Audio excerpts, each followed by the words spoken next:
As soon as যুক্ত একটা সেন্টেন্সকে negative করার নিয়ম।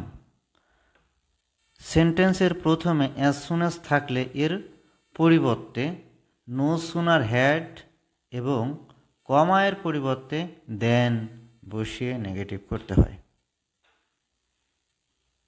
আমরা একটা উদাহরণে দেখতে পাচ্ছি অ্যাজ সুন অ্যাজ, তারপরে এখানে রয়েছে কমা।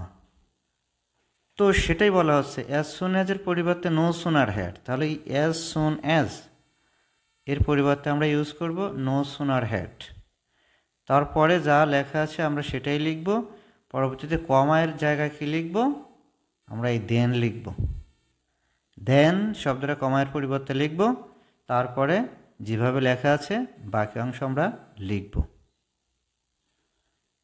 তাহলে নিয়ম অনুসারে দেখা যাচ্ছে অ্যাজ সুন অ্যাজের পরিবর্তে আমরা লিখেছি নো সুনার হ্যাড, তারপরে হি অ্যারাইভড আমরা এখানে লিখলাম, তারপরে কমা উঠিয়ে দিলাম, কমা উঠিয়ে দিয়ে আমরা এখানে দেন লিখলাম, তারপরে যা লেখা আছে বাকি অংশ আমরা লিখে দিলাম। খুবই সহজ।